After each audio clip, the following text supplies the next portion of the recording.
Hey y'all, this is Christine Burton, an account manager out of the K2 Houston office. I'm here today on Personally Speaking with Peyton Sulak. Welcome, Peyton. Hello. Thank you.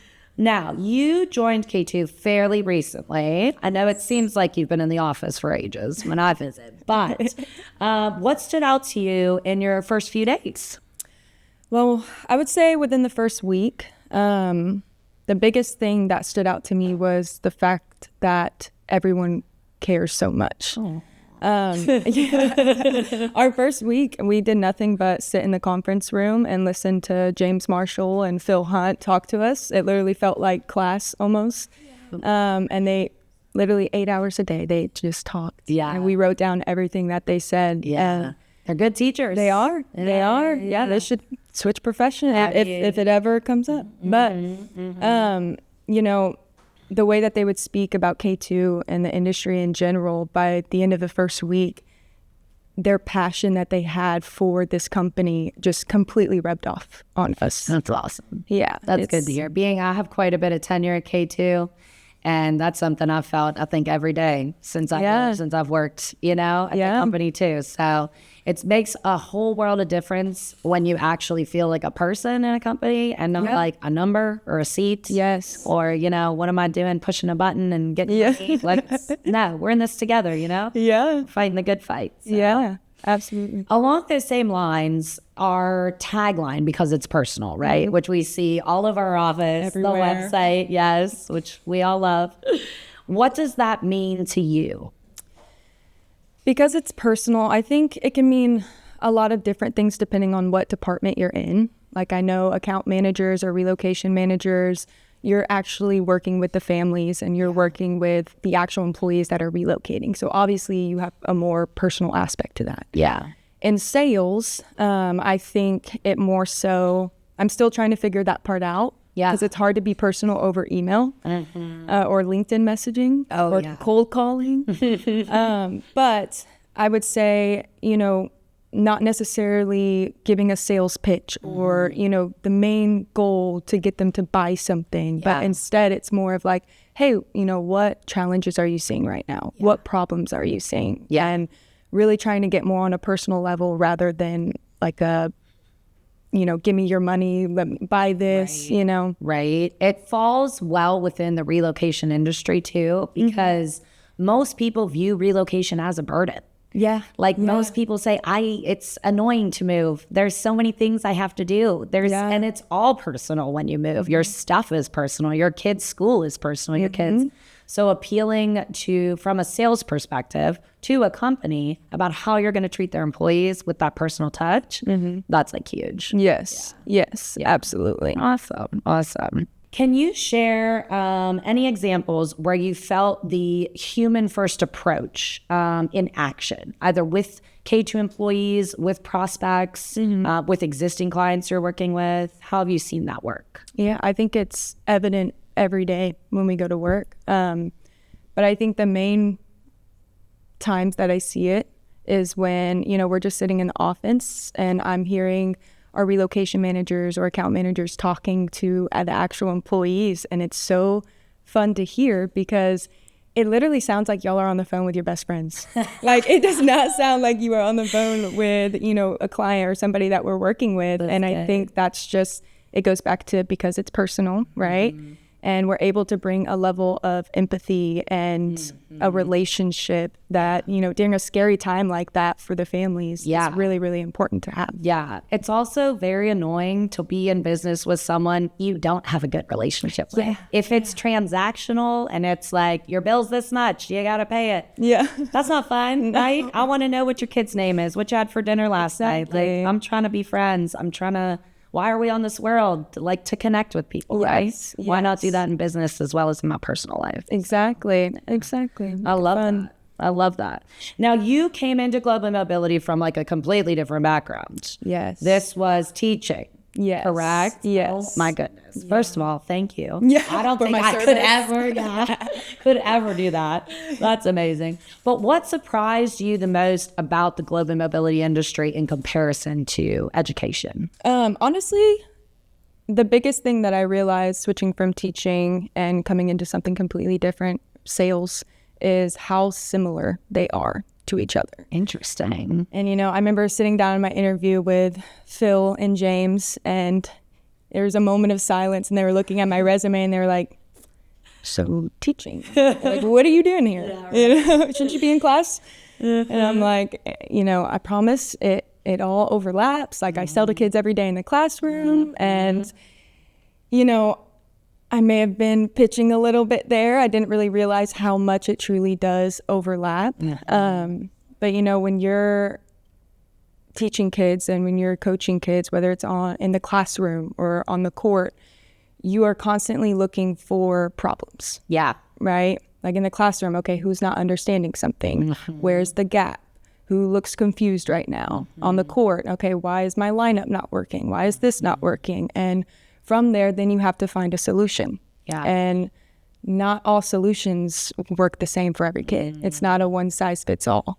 And that is exactly what sales is. You are trying to find a problem that a business is having in hopes that then you can find a solution for it. And it's the same thing. It's not a one size fits all. Right. Because it's personal. Because it's personal. Yes, ma'am. It fits so nicely. Yeah, it so many does. things we do, but it's true. I can see the skill sets overlapping.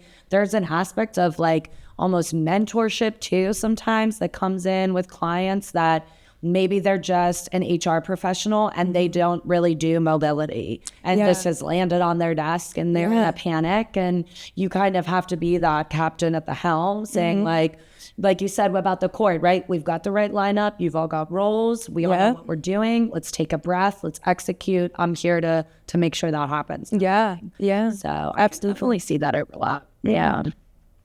How do you think the teaching background has helped shape the way you build business relationships in more of that mentor kind of coaching aspect and that skill set overlap, like you said? Yes. I will say which you may not believe this, but talking to 16-year-olds is a little bit easier. But I don't believe that at all, but I'll take your word for it. Some of them. Yeah. But I think I pretty much approach it the same. When I taught for 2 years, I was teaching at a Title IX school, which basically means that everybody in the area around the school was more lower socioeconomic families. Okay. And so I was dealing with some really, really tough kids, kids that, when we were kids, you see an adult and you automatically trust them. And that's just not the experience that they had. Yeah. And so before I could even build a relationship with them, I first had to earn their trust and their respect, which isn't right, but it happens. And so in order to, earn their trust, it's really just about showing up for them and showing them that you care about them and their problems on their good days, on their bad days. And I kind of bring that same empathy and care into my, business relationships too. Yeah. It's the same thing, to the people that I'm reaching out to, they don't care about me. I'm a salesperson. I'm kind of like a nobody to them. And so in order to build that relationship, I first have to get them to trust me. Yeah. And in order to do that, I have to show them that I care. I care not just about selling them something, but I just care about, helping them through the challenges that they're experiencing. Right. Helping them through, X, Y, Z, and then finding a solution. We have all these subject matter experts. I don't even know the average tenure at K2 now, but I'm pretty sure it's much more than other RMCs. I think 12. My goodness. If I remember from my training, Wow. Okay, I'll take that. But it's having that expertise. Oh, you're in this location and this is how I can help with that, right? Yeah. And showing that care, building that trust, little by little. I mean, in account management, I do the same thing, right? I get a new client, we implement, maybe you have a case, it goes great. You have a case, it doesn't go great. And it's how you handle both of those cases, how you communicate with the client, how you're reaching out, your response time, your general attitude, your empathy, all those kinds of things slowly build up that trust. Yeah. And who doesn't want to work with someone they trust? Exactly. Right? That's exactly like the crux of everything. Yeah. So, that's awesome. All right. So I'm going to say, how long have you been here? Has it been 3 months? Have we exceeded 3 months? 1 more week and then it will be 3 months. Okay. So in these first 3 months, what have you learned about global mobility, that maybe you didn't expect to learn, that maybe was, I don't know, something completely different you didn't even know existed? Global mobility in itself. Had no idea. I think honestly, everything. It is like an entire new world, and there's so many different moving parts. Yeah. But I think that's what makes it fun too. Yeah. You know, and along with global mobility, the world is changing, which means global mobility is changing constantly. And so there's always something to be learning, and there's always something to, being updated. Every day is a school day. Exactly. No two shipments are the same. You got somebody with, ivory keys on a piano. You got to figure out that. You got somebody with kids in school. You got to figure out that. All these different countries and regulations and things. Yeah. Let alone when you bring in world crises or, things that global mobility at companies often have to take center stage on in terms of immigration or, where are people at? Are they in danger? What's going on? It's like so multi-level. It's a lot. Yeah, it's a much deeper industry. I will say when I started too, I think I felt the same thing. I was like, oh, we just moved people. And it's like, oh, no. Yeah, we do so much we do a lot more than that. Yeah. And especially at K2, I feel like we definitely go above and beyond for all of our clients. Yeah. That is the main goal, man. And in my years here, I will say I've done some things I never even knew existed. Yeah. So I think that's a good way to put it. I know. I like hearing you on the phones in the office when you sit across from us, because I just listen in and I'm like, I didn't even know that was a thing. Oh my gosh. I feel like I have the most ridiculous conversations with my clients, but hey, I'm happy to. Keeps me entertained. Yeah, there you go. That's half the battle. How about what has been like the steepest learning curve that you've experienced in global mobility?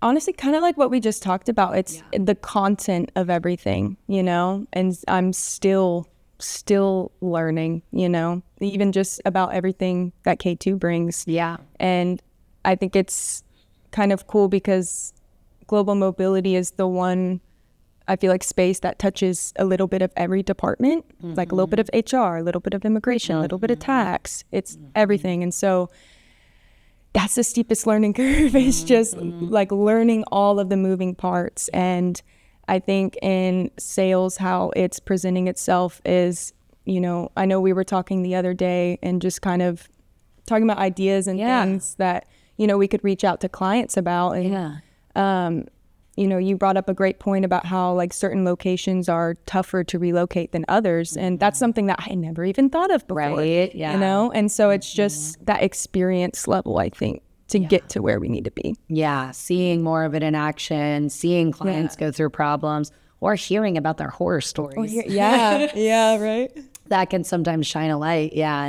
And I always say there's certain realms in mobility that I know enough to be dangerous, like tax, I'll exit stage left real quick when those, I could get the right person involved. But there are so many facets to it. Yeah. That it's kind of, never ending. In terms of that. You mentioned a lot about the court. What specific sport were you engaged with these kids? Volleyball. Oh, no way. See, I'm a former basketball player. Ooh. I hear court and all the alarm bells go. Yeah. I did coach JV basketball. Oh. We weren't very good, but. I mean, hey, everybody's got to start somewhere. Did you play volleyball? I did, yeah. Oh, no way. Yeah. Where? I don't even know. Setter, hitter, spiker? What? Middle blocker. Middle blocker. Yeah, so hitter. Okay. So you're doing the up and down, right? Yeah. Were there any lessons you felt like you took from sports or the culture surrounding playing a sport with a team that have bled into your professional life? Everything. Yeah. Honestly, everything. I'm a firm believer that sports are here to teach us life lessons. Yeah. And that's the same kind of philosophy that I brought into coaching as well. Yeah. I mean, everything about sports, showing up to practice, 15 minutes early. Yeah. Being able to work as a team, but also be a leader as well. So many things. Yeah. I think huge. A lot of resilience too is what I learned. You do, right? Sometimes you're going to fail. Sometimes you're not going to succeed. Yep. There's practice tomorrow. Yep. There's a game the next day. Still got to show up. Yeah. I remember I had a coach that had a 24-hour rule. You could only think about things and be sad if somebody lost a game for 24 hours and then you had to move on. I like that. And yeah. So I try to say that. I remember something I tell some of the relocation managers on my accounts if they ever have somebody, you know, real high touch assignee or somebody's really emotional about something and then they get emotional. So listen, we're going to solve the problem. Yep. You're not going to remember this in a year. Yeah, so take a breath. We'll get through it now. Exactly. And then it'll be off your plate. Yeah. Move on. Kind of like it's just a game. It's just a situation. Exactly. Right. They're all fixable. Nothing lasts forever. Right? Yeah. So yeah. There you go. Were you a post? I was a guard, but I had to play post now and then. Okay. Yeah. So when the subs, you know, when they were coming in and out, I had to be a big man from time when to they time. got tired. Yeah. But some of those girls, man, I could not compete in terms of size. But I was pretty scrappy. Oh, yeah. I can down see on that. the ground, Yeah. box out real low, push it back, all that stuff. But I like, too, what you said about the individual and team. It's a question you hear people ask on job interviews all the time. Do you work better alone or with a team or this or that? I love a team. I love a team, right? I love knowing roles. I love having everybody do their thing and we all come together and all this. But it's also that leadership aspect that you're at the helm, right? You know what everybody's doing. You can kind of sub in and say, oh, you need a little support there? Yeah, I got you. Yes. I'll do my part, but yeah, I got you on that side. Yes. It's like this blending of both those two types of things. Yes. How has it been working with your team of other sales individuals in the Houston office? It's been so good. Awesome. It's been so good. We're all... I hate to say vibing, but we're all meshing. There we go. It's more professional. I'm like, I don't know if I'm old or young. I'll use the word, but probably I'm too old for it. No. Yeah. But we're all meshing really, really well. It's really cool, sitting in the office and kind of bouncing ideas off of each other, seeing what's working, what's not working. But yeah, they're awesome. I hear you guys, go through it all day. I like to sit, you guys take that little foursome desk area that I like to step out the window, so I'm always kind of hearing what's going on. And it sounds like, 3 months, not even, the relationship you guys are forming, helping each other out, tackling what needs tackled. It seems like a really good fit. Definitely. I think a lot of bonding got to happen when we were in London. When we took our London trip. So yeah, those kinds of situations always, And that too, I think blends into the client relationship too, when you're going through something that's, a little bit different, a little bit chaotic, a little bit messy. There's an element of bonding, right, that comes into it. So I think that's very important. So as a seasoned global mobility professional, do you have any advice for somebody starting out in their career in global mobility? Seasoned, God. In the best way. The best things are seasoned. Actually, that's really true. I love that. I would say don't be afraid of asking any question. I can't tell you how many times I thought my questions were so dumb and that I should have known the answer and that I should have been able to find the answer, but I just asked. You just asked it. I just asked. And not only does it help you, maybe it is a dumb question, right? Who knows? But it helps you obviously reinforce whatever knowledge you're trying to get, but also build a relationship. Yeah. The more you can talk to people in the company, in the different departments, the more you know what their roles are. Yeah. The more you can cross over when you need help with something that's their expertise. That's so true. So a lot of times, I find myself a lot of times people come to me and say, I need to do XYZ. Who do I ask? And it's like, I just, just have made the effort and reached out to, I feel like, a decent amount of humans in the company that I can probably point people at least in somewhat of the right direction. Yeah. And that's really been through just asking a lot of questions. Noted. So, okay.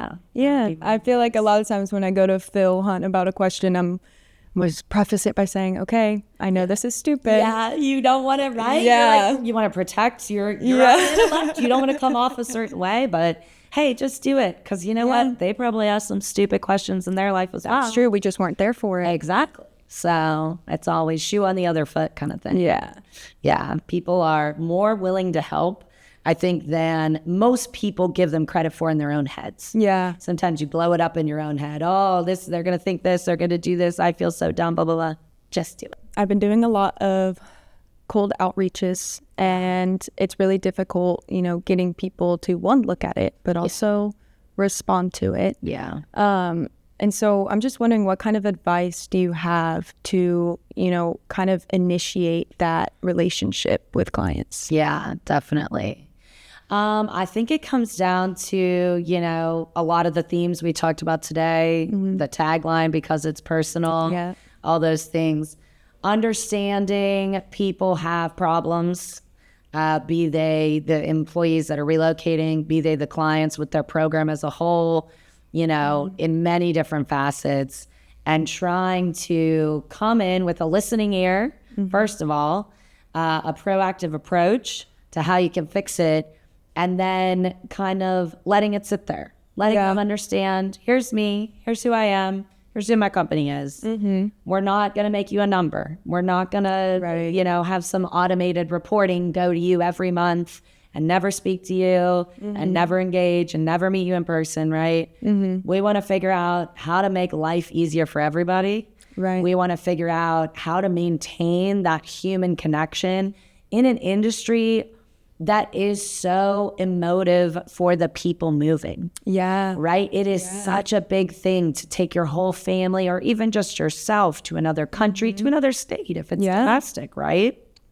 Those emotions go from those employees into the people running the program, right? And they feel them, and they need to try to design a program that molds around and fosters all those different options of emotions that are coming at them, right? So just having a sounding board even in the beginning to say, hey, I know your head office is here. I know that's a tough location.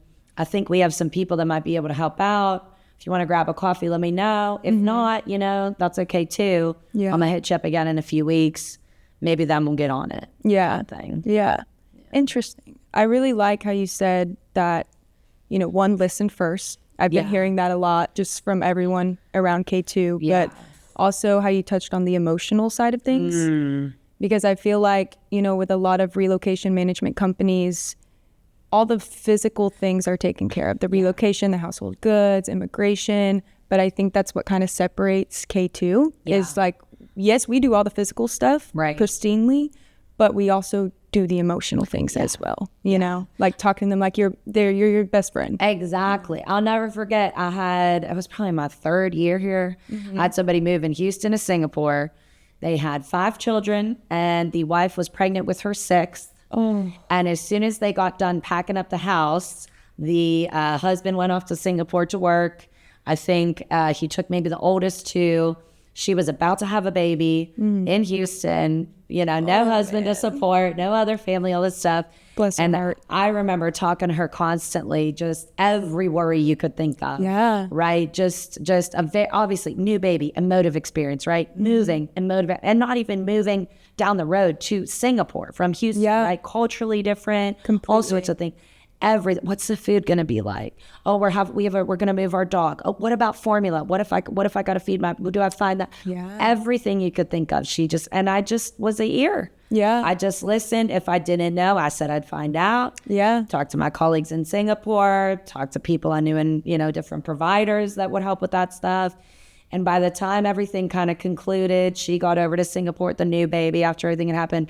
I got their nice little like baby announcement with like their family about how they moved to Singapore, in a very nice note that just said like, this was amazing. That's like so I can't, sweet. You know, it was, it was my 3rd year. I've been here like 12 years and it still sticks in my brain as one of those things that sticks in your heart. Yes, exactly. Because it does, you know, I've moved. It does kind of suck. It sucks. There's so much. Oh my gosh, it's so stressful, right? And just having somebody on the other end of a phone to be like, I know it does. We got it. You know, it means so much, right? You just, you know. We should get psychology degrees too. I mean, we can really help. I'm here for that. Yeah. I feel like I could talk people out of or into a lot of situations if I needed to in terms of. That'd be dangerous. Yeah, right. But we only know enough to be dangerous, Peyton. Exactly. That's the key with certain things. We always go to BNT for the tax. That's the real one there. He can handle those questions. So. Well, Peyton, thank you so much for your time today. It has been great getting to know you a little bit more. Yeah, same here. Feel much more connected. I'm excited to take all this new knowledge back to the office. Tell everyone all your secrets, Yes, so to speak. I'll tell the other SDRs. I love it. I love it. And we will catch you on the next Personally Speaking.